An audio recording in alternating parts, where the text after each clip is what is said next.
A partir de este momento, empezamos a transitar los caminos del INTA. Una vuelta por el INTA, por las radios de SRT Media.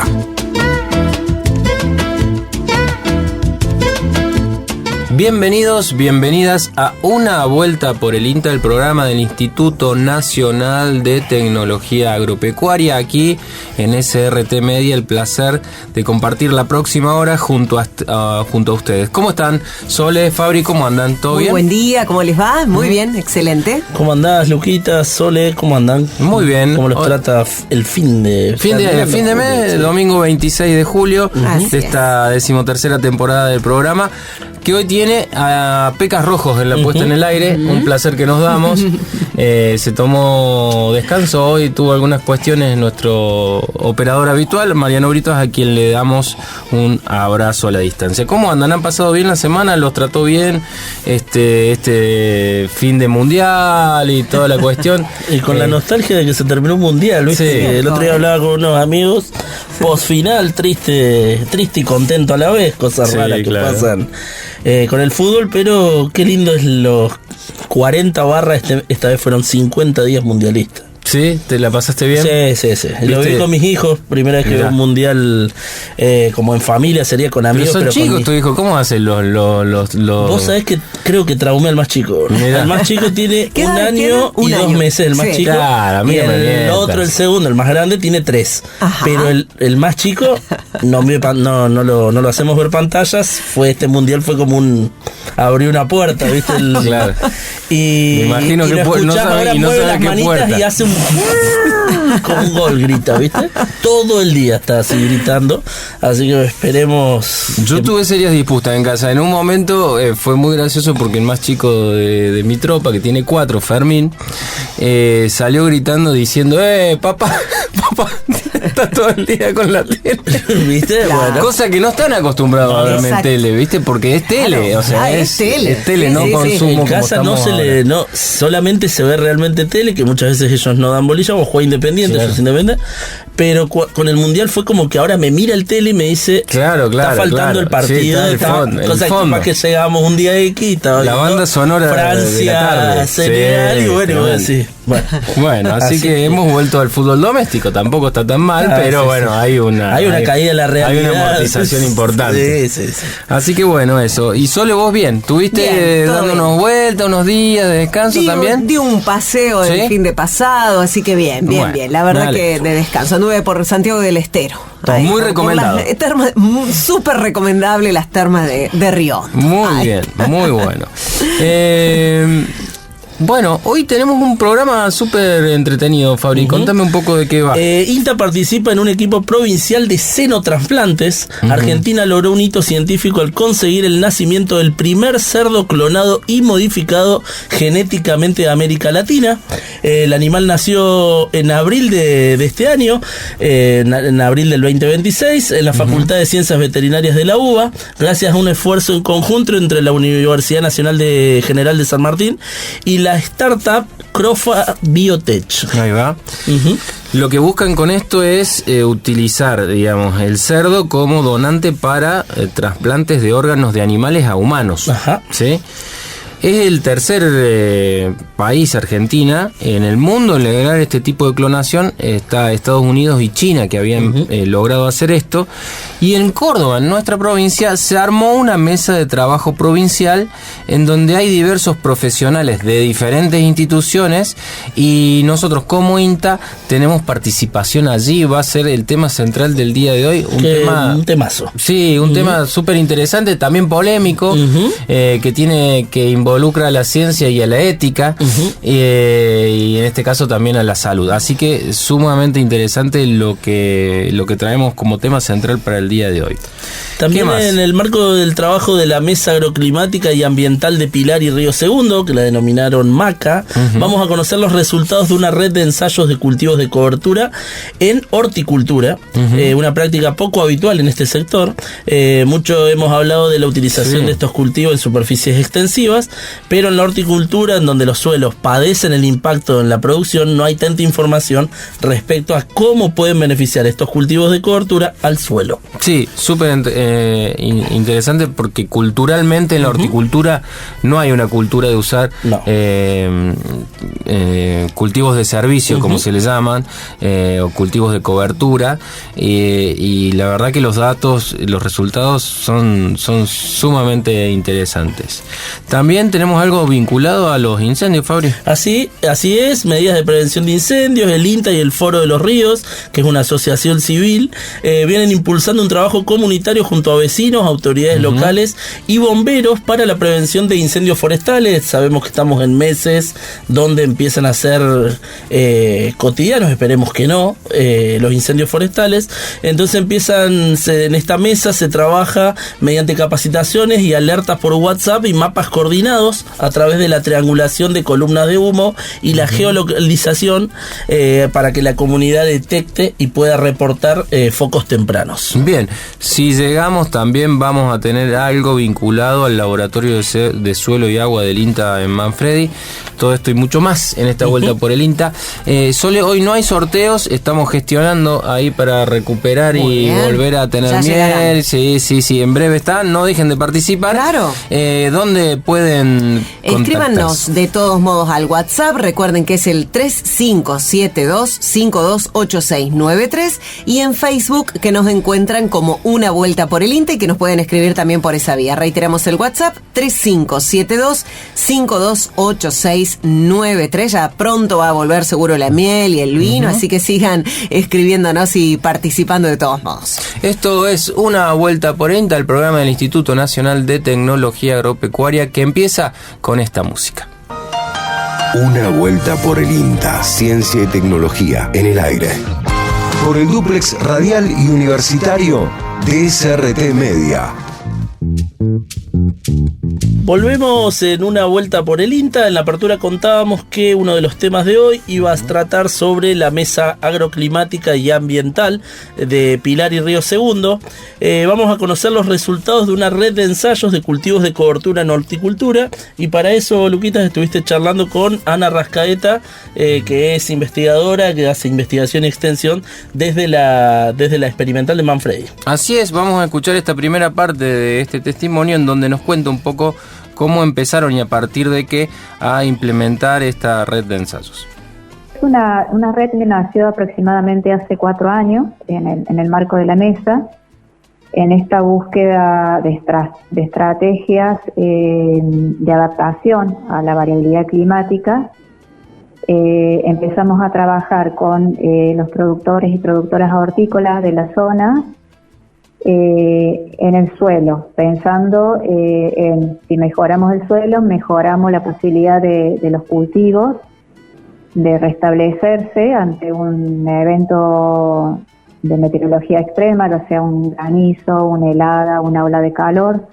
Si tenemos un suelo fuerte donde nuevamente podemos implantar un cultivo o podemos volver a armar las líneas de siembra, mejoramos la adaptación, ¿no es cierto?, de ese sistema a estos eventos. Lo que veíamos y vemos permanentemente en los sistemas hortícolas, que hay un trabajo constante sobre el suelo, ¿no?, ya sea en el armado del sistema de regadío, de riego, ¿no es cierto?, a través de surcos, la roturación constante después de que se termina un cultivo, se cosecha y preparar para uno nuevo. Eso se da en 2 o 3 momentos en el año, no es cultivos anuales, sino que el año se rota a lo mejor por 3 o 4 cultivos distintos.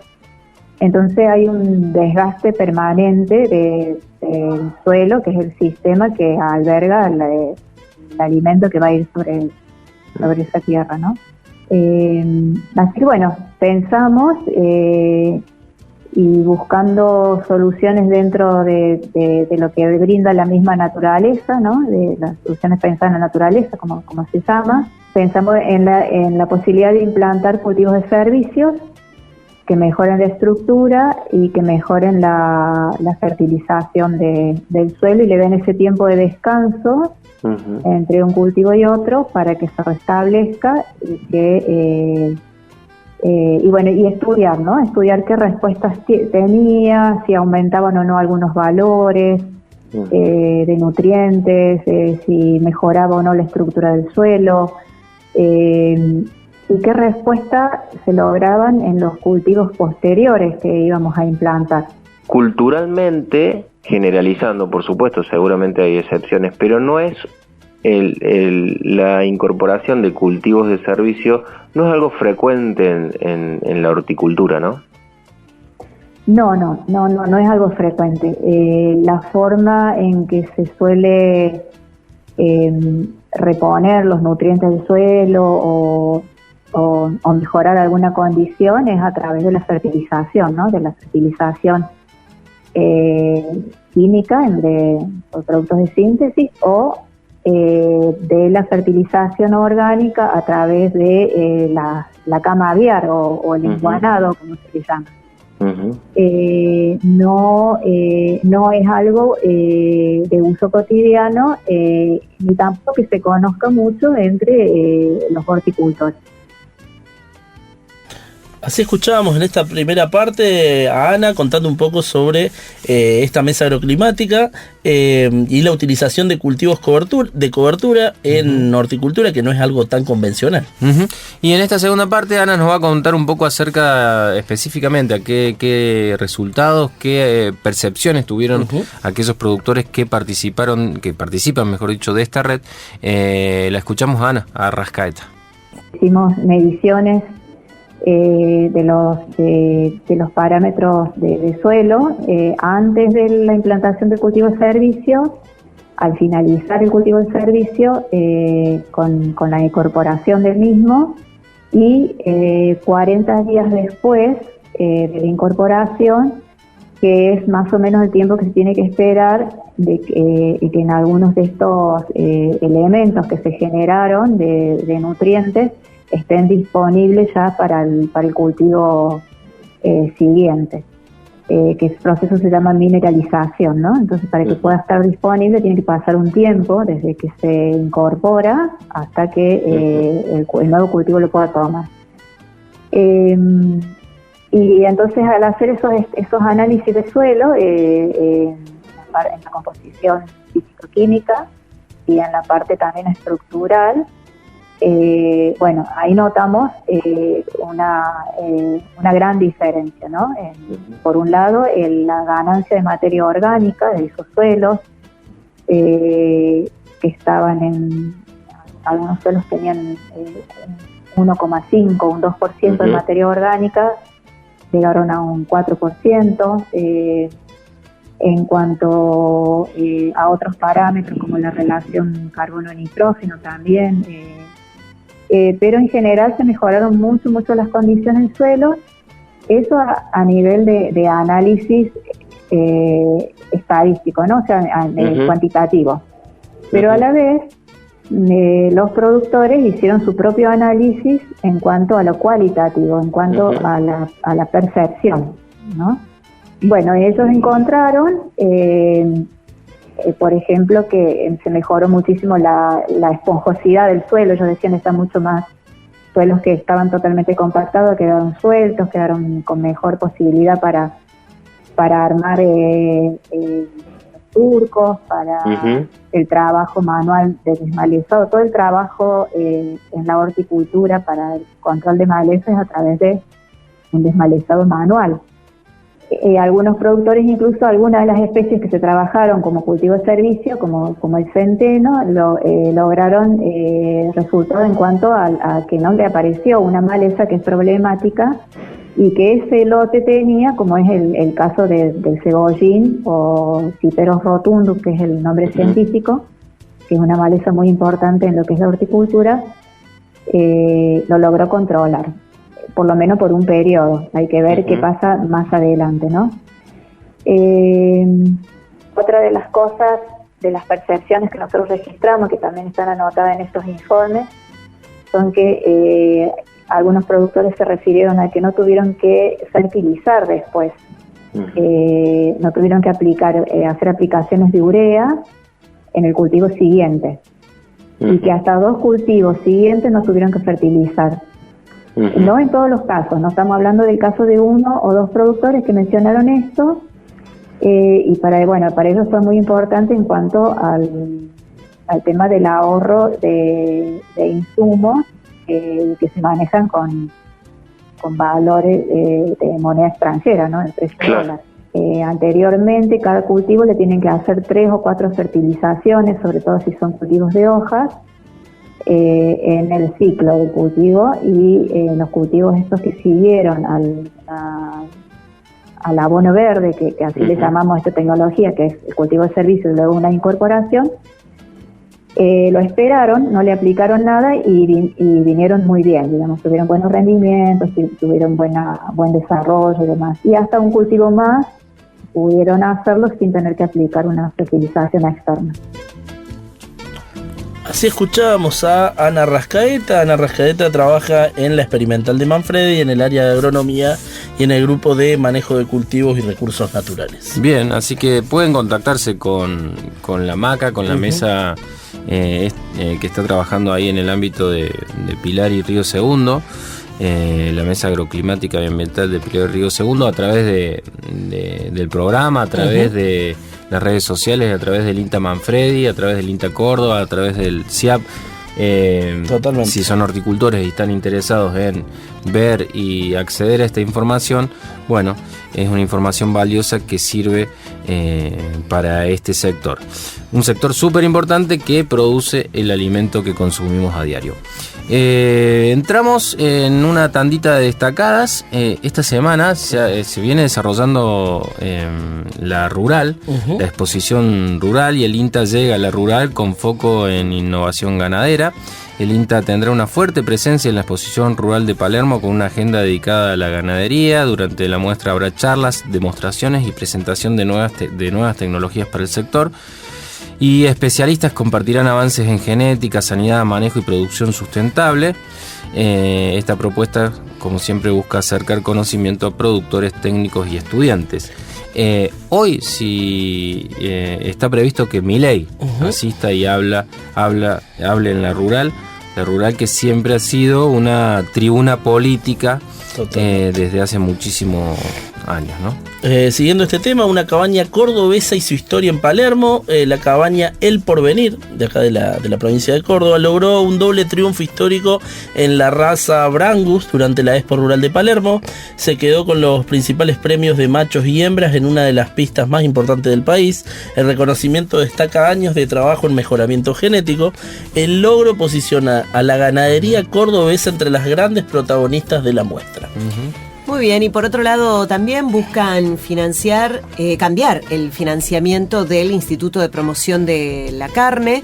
Un proyecto impulsado por el gobierno propone que los aportes a este Instituto de Promoción de la Carne dejen de ser obligatorios. La iniciativa forma parte del paquete de reformas que promueve Federico Sturzenegger. La propuesta generó un fuerte debate entre frigoríficos, productores y entidades del sector. Y ahora, se espera la discusión legislativa para definir el futuro del sistema. Bien. Bueno, vamos a recordar la vía de contacto, que es el WhatsApp 3572528693, o en Facebook como Una Vuelta por el INTA, así nos encuentran, y hay algunos mensajes de los oyentes. Dice: buen domingo para la gente de INTA y para todos los de buena voluntad, dice Aide. Buenos días, participo por el sorteo de la miel y el vino, Antonio Alberto Morillo, así que les agradecemos. Sigan escribiéndonos y participando, nosotros vamos anotando sus datos para cuando vuelva la miel y el vino. 3572-528693, ahí nos pueden escribir. Y tenemos para cerrar el bloque algo de agenda también. El día 30, en el auditorio Norman Borland del INTA Marco Juárez, es la jornada de polinización en ecosistemas cultivados con soja, organizado por el INTA Marco Juárez. Es una actividad no arancelada. Y a las 10, en Colonia Carolla, práctica de poda de arbolado urbano. Y también es una actividad no arancelada, es parte de la agenda que se viene, y esto es el próximo 30 de julio. Bien. Vamos a escuchar un poco de música y cuando volvamos retomamos con el tema central del día de hoy, que tiene que ver con esto que decíamos al principio, que en Córdoba se armó una mesa de trabajo provincial referida a los senotrasplantes, en donde hay diversos profesionales de diferentes instituciones. Los senotrasplantes son los trasplantes de cerdos, por ejemplo, como en este caso, a humanos. Vamos a hablar de eso en el próximo bloque, en Una Vuelta por el INTA, que sigue así. Gira Una Vuelta por el INTA. Conversaciones entre el campo y la ciudad. Ciencia y tecnología desde los territorios. Por el dúplex radial y universitario de SRT Media. Continuamos en Una Vuelta por el INTA y decíamos, vamos a hablar de senotrasplantes. Hace poquito, al principio de este año, en el marco de un trabajo realizado en la Facultad de Ciencias Veterinarias de la Universidad de Buenos Aires, también con la Universidad Nacional San Martín, se dio el nacimiento del primer cerdo que puede ser utilizado como donante para senotrasplantes, para trasplantar órganos de animales a humanos. Este avance significó un hito bastante importante para la ciencia nacional, y en este contexto en Córdoba se armó una mesa de trabajo provincial en donde hay diversos profesionales de distintas instituciones, y nosotros como INTA tenemos participación allí. Para saber y conocer acerca de esto, le damos la bienvenida al programa a Fabricio Alustiza. Fabricio es investigador del Grupo de Sanidad Animal del INTA Marcos Juárez. ¿Cómo estás, Fabricio? Buenos días. Hola Lucas, buen día a toda la audiencia, un gusto y muchas gracias por esta invitación. Bueno, gracias a vos. Bueno, Fabricio, para que nos pongas un poco en contexto, ¿qué representa esto en términos nacionales para la ciencia? Bueno, realmente esta noticia, que es reciente pero que implica el trabajo sostenido a lo largo del tiempo, nos posiciona a nosotros, a la Argentina, como en un nivel de la frontera del conocimiento, de la frontera de la ciencia y de los avances científicos, en busca de, obviamente, como en este caso, obtener animales modificados genéticamente para que luego, a partir de estos animales fuentes, se puedan obtener órganos que puedan utilizarse con la finalidad de justamente de lograr o concretar un senotrasplante. Así que a nivel científico ubica a la Argentina como el primer país fuera de los países centro, es decir, claro, fuera de China, fuera de Estados Unidos, en lograr un hito, en lograr una modificación genética viable en un animal y obtener un animal nacido vivo, modificado y editado genéticamente. Fabricio, ¿cómo andás? Te habla también Fabricio, bueno, acá, así que te puedo decir. Hola, tocayo. Sí. Para el que no sabe, para meternos un poco en temas, ¿qué es exactamente un senotrasplante y por qué se ha vuelto un tema tan conversado en el ámbito médico e innovador?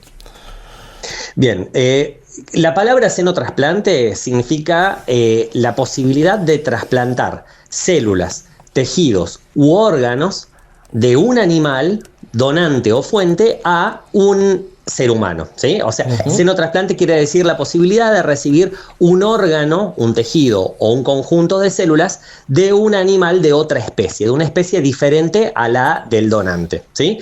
Y esto, obviamente que en un principio, y si no nos remontamos en el tiempo a unos 15, 20 años atrás, se hablaba o se comentaba de que existiría la posibilidad de que en algún momento los avances de la biotecnología permitan que un animal pueda ser modificado genéticamente para finalmente poder obtenerse órganos de estos animales. Eso que se pensaba como un poco en modo ciencia ficción hace 20 años atrás, en la actualidad está cobrando cada vez más relevancia, más importancia, al punto de que hoy estamos hablando y que ya existen ejemplos en otros lugares del mundo donde se han logrado trasplantes exitosos, senotrasplantes exitosos, con una buena supervivencia de el paciente que recibió esos órganos. O sea, lo que en un momento parecía ciencia ficción, hoy se ha concretado en una realidad, y Argentina está empezando a discutir de esta temática y se están empezando a tratar estos temas de absoluta importancia, obviamente. Fabricio, ¿el cerdo tiene alguna anatomía y fisiología similar a la humana para que sean los cerdos los elegidos para practicar esto? ¿Y qué es qué cambió en la técnica utilizada en este último tiempo para que esto pueda ser posible y los humanos no rechacen los órganos? Entiendo que se da principalmente con el riñón, con el hígado, corregime si no es así. Efectivamente.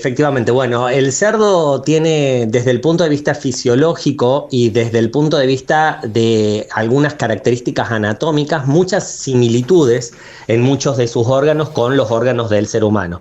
Similitudes en cuanto al tamaño, en cuanto a su morfología, en cuanto a su estructura y funcionamiento, y es por eso que ha sido seleccionado como un animal fuente, ¿no? Claro. Y justamente el tema está, y los avances en las biotecnologías van del lado de, en principio, y uno de los grandes retos que tiene el xenotrasplante es el rechazo inmunológico, ¿sí? Claro. Claramente que en un trasplante convencional, cuando un ser humano dona un órgano a otro ser humano, existe una fuerte probabilidad, una fuerte posibilidad de rechazo inmunológico. Claro. Mucho más aún en el caso de un órgano que proviene de un animal de una especie completamente distinta a la especie humana. Entonces, los primeros abordajes y los primeros trabajos, y de hecho estos animalitos editados genéticamente, justamente lo que tienen son modificaciones en algunas estructuras de los órganos que evitarían, al menos de forma parcial, el rechazo inmunológico, que es el principal desafío, no el único, pero el principal desafío por el momento del xenotrasplante. Y justamente, dada la similitud anatómica y fisiológica del funcionamiento de algunos de los órganos del cerdo, es que se elige al cerdo como donante de los mismos. Y sí, como bien dijiste, son ejemplos el hígado, son ejemplos los riñones, pueden ser ejemplo la piel, puede ser ejemplo las córneas, puede ser ejemplo el corazón y algunas válvulas cardíacas, y se están estudiando, por supuesto que falta estudiar aún más, pero se están estudiando algunos otros órganos y algunos otros tejidos y células que podrían ser xenotrasplantados de cerdos a seres humanos. Fabricio, cuando te presentábamos contábamos que se había armado en la provincia una mesa de trabajo de xenotrasplantes. ¿Qué se viene trabajando en la provincia y qué está trabajando o cuál es el rol que tiene INTA? Bien, en principio esta mesa se organiza a nivel nacional, comienza a partir de la coordinación de innovación en biotecnología que depende de la Dirección Nacional de Bioeconomía, y a partir de ahí se arma una mesa en la que participan expertos de distintas disciplinas. Entre ellos interviene gente del INCUCAI, interviene investigadores de distintas universidades, incluidos los investigadores de la UBA y la Universidad de San Martín, que han logrado el nacimiento del cerdito modificado genéticamente, veterinarios, investigadores y distintas instituciones, y entre todos ellos participa también el INTA. A partir de esa organización nacional se desprenden las mesas provinciales, y nuestra provincia es una de las primeras provincias, la de Córdoba, en armar una mesa provincial en la que discutimos respecto de esto, donde también intervienen profesionales de distintos ámbitos, ¿sí? Esto es sumamente interesante de discutir porque es una mesa de discusión absolutamente abierta e interdisciplinaria, ¿sí? Donde participan médicos, donde participan veterinarios, biólogos, inmunólogos, gente de las ciencias sociales, gente que tiene que ver con la bioética. O sea, hay una amplitud gigantesca de profesionales y de personas que participan en estas mesas. Y nosotros como INTA venimos a ocupar un rol súper interesante porque el rol que nos han asignado tiene que ver con la sanidad de los posibles animales donantes o fuente de órgano, tiene que ver con cómo armar una granja que esté adaptada para este tipo de animales, cómo criar a estos animales con todo lo que eso implica, ¿no? Desde su nacimiento, los cuidados que hay que tener, cómo alimentarlos, cómo hacerlos crecer, cómo controlar las enfermedades propias y enfermedades no propias del cerdo, pero que pueden llegar a transferirse a través del trasplante de un órgano. Entonces, el rol de INTA es un rol pivot, un rol central, porque tiene que ver con justamente el pensar en el cómo vamos a criar animales destinados a la finalidad del xenotrasplante. Súper interesante el tema, Fabricio.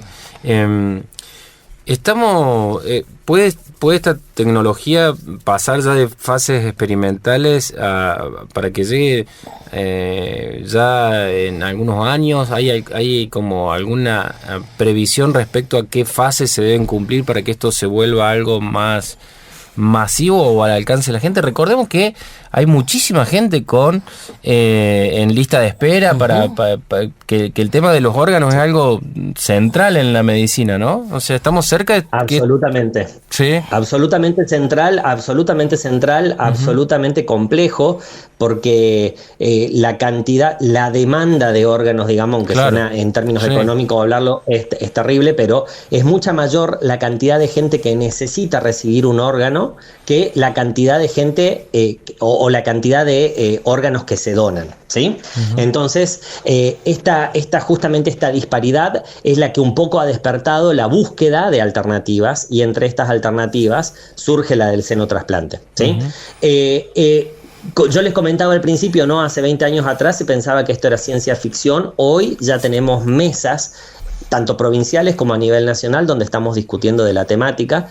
Y es muy difícil saber o dar una aproximación en tiempo, o en rangos de tiempo exactos, pero si todo siguiera, mejorara, si tuviéramos mayores aportes al desarrollo científico y tecnológico de nuestro país, y si pudiéramos concretar estas discusiones que estamos iniciando ahora, muy probablemente podríamos empezar a pensar en los primeros ensayos clínicos en un periodo de alrededor de 10 años, ¿no? Esto siendo muy auspicioso y ambicioso, porque es necesario realizar una serie de estudios previos, pero ya no estamos tan lejos como antes, que se creía que esto era algo de ciencia ficción, ¿no? Incluso en Estados Unidos ya se han hecho trasplantes humanos. Exactamente.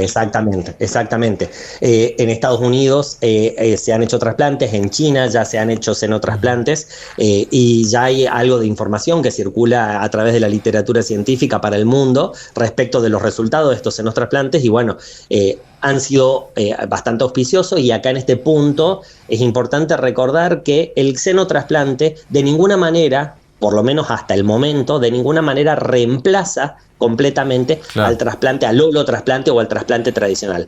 Pero sí surge como una alternativa para mejorar la calidad de vida y para prolongar la vida de los pacientes que están a la espera de un órgano, hasta que finalmente el trasplante definitivo se concrete o se logre, ¿sí? Por lo menos ese es el principio por el cual se rige en este momento el senotrasplante, ¿sí? Dado que la información justamente que ofrece la literatura es que no se ha logrado un caso de muchos años de supervivencia con un órgano senotrasplantado. Recordemos que estamos hablando con Fabricio Alustiza, investigador del Grupo Sanidad Animal de la Experimental de INTA en Marcos Juárez. Fabricio, algo contabas de esta, se puede decir, controversia. ¿Cómo se aborda hoy desde el debate ético en torno a esto, a la utilización y modificación de animales para investigaciones o en investigaciones médicas? Bien, excelente pregunta, es la pregunta, ¿no? O sea, hay distintas perspectivas y distintas miradas, ¿sí? Hay miradas que tienen que ver con el animal en sí mismo, y que tienen que ver con su bienestar, y que tienen que ver con las características propias de la especie porcina y con las modificaciones que introducimos en el genoma de los mismos. Hay debates que tienen que ver con la perspectiva del ambiente. Hay debates que tienen que ver con la perspectiva de la accesibilidad y la equidad de acceso a esos órganos. ¿Quiénes van a poder acceder a esos órganos? Solamente va a estar abierta esa posibilidad a aquellas personas que tengan una determinada situación económica. Las obras sociales participarán de este tipo de proyectos, de este tipo de procesos. Los dilemas éticos abarcan cuestiones inherentes al propio animal, inherentes a la accesibilidad, inherentes a las cuestiones de modificar genéticamente y de la edición génica de una especie especie animal, de hasta dónde o cuáles son los límites. Entonces, realmente el dilema ético es una cuestión muy interesante a abordar, la estamos discutiendo, se está trabajando sobre esto y yo creería que son más las preguntas que las certezas que tenemos al respecto, pero sí el abordaje y la discusión es, como les decía inicialmente, interdisciplinaria y justamente buscamos contemplar todos los aspectos que tienen que ver con la vida del ser humano, que son justamente los que van a estar de algún modo poniendo entre la espada y la pared a este tipo de tecnologías, ¿no? Ni hablar las cuestiones religiosas, ni hablar, o sea, hay muchas cuestiones que abren debate al respecto. Me imagino que esas conversaciones en la mesa, teniendo un equipo tan interdisciplinario como mencionabas antes, deben estar siendo, se deben estar llevando adelante, ¿no? Esas conversaciones. Absolutamente, absolutamente, y un poco hoy están siendo el primer centro porque para justamente tener una posición clara respecto a cuando surgen los cuestionamientos, ¿sí? Surgen cuestionamientos desde los lados a lo mejor más proteccionistas, desde los lados que están más en contra de los avances biotecnológicos, desde los sectores probablemente de algunos sectores más conservadores o religiosos. Entonces, todos quienes participamos tenemos que tener un consenso y tenemos que tratar de tener una serie de respuestas como para poder de alguna manera defender esta tecnología que quienes estamos participando de las mesas creemos que son más los beneficios que los detrimentos que trae consigo. Bueno, Fabricio, súper interesante, podríamos estar hablando largo y tendido. No sé si te quedó algo importante, seguramente te volveremos a vos o al equipo de ustedes de allí, de Marco Juárez. No sé si te quedó algo más interesante que contarnos, si no, vamos cerrando, que ha sido sumamente enriquecedora la charla con vos, che.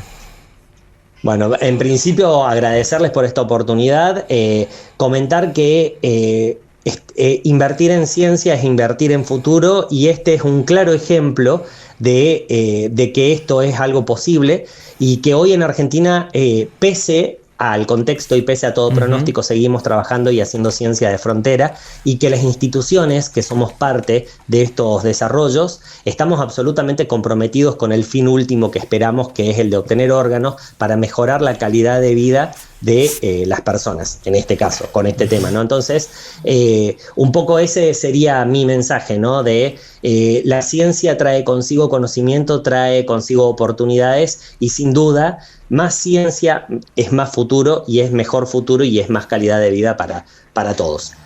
Fabricio, muchísimas gracias por este tiempo, te mandamos un gran abrazo y que tengas un buen domingo. Muchísimas gracias a ustedes por esta oportunidad. Saludos a toda la audiencia.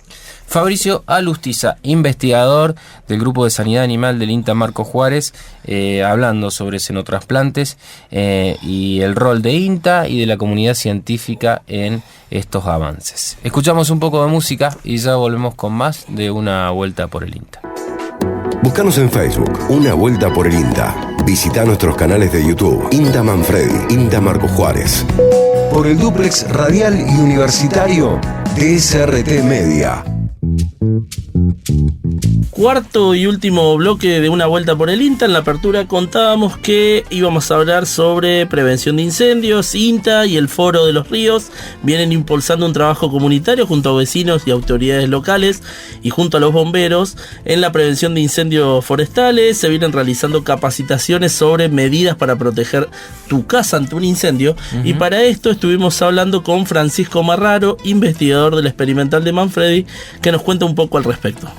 Desde INTA y desde el Foro de los Ríos hace 3-4 años que venimos desarrollando, que es poner de acuerdo a los vecinos en una red de prevención de incendios forestales. Básicamente empezamos capacitándose los vecinos, los gobiernos locales, con la participación de los consorcios camineros, la participación de los cuarteles de bomberos, y empezar a trabajar sobre el concepto de la triangulación de la columna de humo. Se capacitó a la gente, fuimos aprendiendo qué es lo que es una columna de humo, cómo la vemos, cómo la podemos marcar en en un mapa, y a partir de ahí empezó un trabajo en conjunto en un grupo de WhatsApp. Hoy afortunadamente la tecnología nos permite nuclearlos a través de esa herramienta que muy fácilmente pasamos una localización GPS, una foto, una imagen y toda la info la van pasando en el grupo de vecinos por zonas. Lo primero que se hizo en el área de Calamuchita fue armar diferentes zonas en las cuales los vecinos más próximos dentro de un valle podían verse o estar viendo la misma columna de humo, lo que nos permite triangular y detectarla en el mapa y avisar al cuartel de bomberos de la jurisdicción que corresponde. De todas formas, mientras se va dando ese diálogo dentro del grupo de WhatsApp, cuando aparece el primer olorcito a humo, los vecinos ya empiezan a estar alerta a buscarlo, incluso salen por el camino a ver si lo ven. Como forman parte del grupo, los cuarteles de bomberos ya están en una primera alerta, y bueno, en caso de que se detecte un incendio, ya se avisa al cuartel que corresponde y se toman acciones.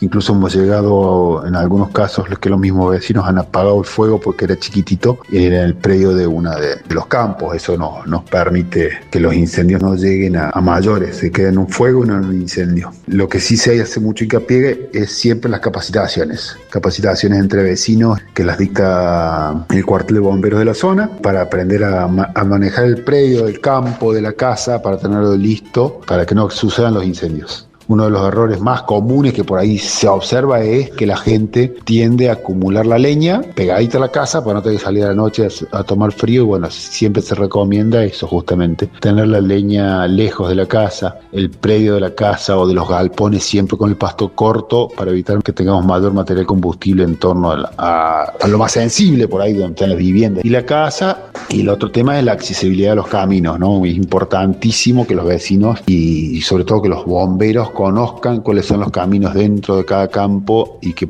dentro de ese camino pueda pasar una autobomba y no solo una camioneta. En parte de este trabajo de la mesa territorial, de ir monitoreando cómo estaban los campos, qué había en cada uno de los puntos que se priorizó fue la existencia de agua, para que los camiones no vayan de vuelta al cuartel a proveerse de agua, sino que puedan cargarse en los campos. Entonces realizamos todo un mapeo de la zona y ahí tenemos identificadas cisternas, tanques, piletas que puedan ser utilizables para el aprovisionamiento de agua para los bomberos. No necesariamente por un incendio en ese campo, a lo mejor en un campo más cercano. Incluso estamos en tratativas para probar una de las piletas para que la puedan cargar el helicóptero en vuelo directamente con el Bambi, con la bolsa grandota esa que se llena de agua. Así que bueno, un poco todo por ahí en el trabajo que venimos haciendo desde INTA y el Foro Los Ríos en la zona de Calamuchita. Básicamente fue nuclear voluntades, ponernos de acuerdo, hacer un mapa del área de trabajo, de que se conozcan los vecinos, conozcan todos los actores del territorio, y en base a eso empezamos a trabajar sobre la prevención de los incendios forestales, con el manejo de cada predio también, que ahí participan cada uno en su predio, pero bueno, la capacitación que vamos haciendo en los predios permite que cada vecino incorpore una medida más de seguridad para estar más protegidos frente a este tema que nos molesta a todos, ¿no? Que es el fuego. Así escuchábamos a Francisco Marraro, investigador de INTA Manfredi, contando sobre estas capacitaciones que vienen haciendo junto al Foro de los Ríos, y que viene siendo un trabajo comunitario sobre prevención de incendios. La verdad que muy bueno el laburo que viene haciendo. Está bueno, ya vamos a volver sobre esto. Algo sobre incendios vamos a tener la semana que viene seguramente. Saluditos, algo de agenda. Vamos a empezar a cerrar el programa del día de hoy. Muy bien. Mensajes de la gente. Dice: hola, buen día, soy Gustavo, los escucho desde hace varios años y me anoto por la miel. El vino, hola, muy interesante. La nota de árboles frutales también que hacían. Participo por la miel, dice Silvia por acá. Gracias por todos los mensajes. Bueno, algo de la agenda. Nos había quedado pendiente del día 29 de julio, desde las 8:30 en el campo de prácticas IPEA 220 de Oncativo. Es la 9ª jornada de conservación de suelos, la inteligencia aplicada al manejo del suelo. Esto es para el día 29. Y después, para el 31 de julio, a las 9 horas, taller Aula Magna en la Facultad de Agronomía, a 3,5 kilómetros de la entrada de la Universidad Nacional de Río Cuarto, exactamente. Indicadores de calidad de suelo, qué y cómo interpretarlos, manejo por ambientes para decidir y conservar. Organizado por INTA Río Cuarto, Ministerio de Bioagroindustria de Córdoba, Laboratorio Integral Agropecuario también, entre otros. Así que bueno, es la actividad sí es arancelada, cuesta 10.000 pesos, incluye almuerzo. Así que bueno, esto es para el día 31 de julio, parte de la agenda que nos faltaba para compartir con ustedes. Bien, tenemos tiempito para un par de destacadas más y vamos cerrando. Si quieren arranco yo con la primera. Neuquén apuesta a una nueva vaca muerta productiva. Neuquén anunció una inversión de $1.000 millones para desarrollar un polo agroindustrial en el norte de la provincia. Este proyecto busca transformar miles de hectáreas con riego, producción y agregado de valor. La iniciativa será impulsada por el gobierno provincial junto con capitales privados y el objetivo es diversificar la economía y generar más empleo más allá del petróleo. La crisis de la mandarina obliga a abandonar quintas. Productores citrícolas advierten que el precio de la mandarina ya no alcanza para cubrir ni el costo de cosecha. La situación afecta especialmente a Entre Ríos, una de las principales regiones productoras. Muchos establecimientos decidieron no levantar la fruta e incluso abandonar las quintas. El sector reclama medidas para enfrentar una crisis que se profundiza campaña tras campaña. Y por otro lado, científicos mapearon todos los ecosistemas del país. Un equipo de investigadores argentinos logró por primera vez elaborar un mapa completo de los ecosistemas del país. El trabajo abarca desde la Antártida hasta la Quiaca e identifica la diversidad natural de cada región. La información va a permitir mejorar las estrategias de conservación y el manejo del territorio. Además, aporta una herramienta clave para conocer qué ambientes necesitan mayor protección. Bueno, hemos llegado al final, compañeros. Espero que lo hayan pasado bien. Virginia Cagliero en la producción de este programa, igual que Lucas Cuevas, Pecas Rojos en la puesta al aire, Fabricio Taparello a mi lado, Soledad Winter en medio otro a mi derecha, Lucas Viale quien les habla. Buena semana, que la pasen lindo. Buen domingo. Hasta aquí, una vuelta por el INTA. Por las radios de SRT Media.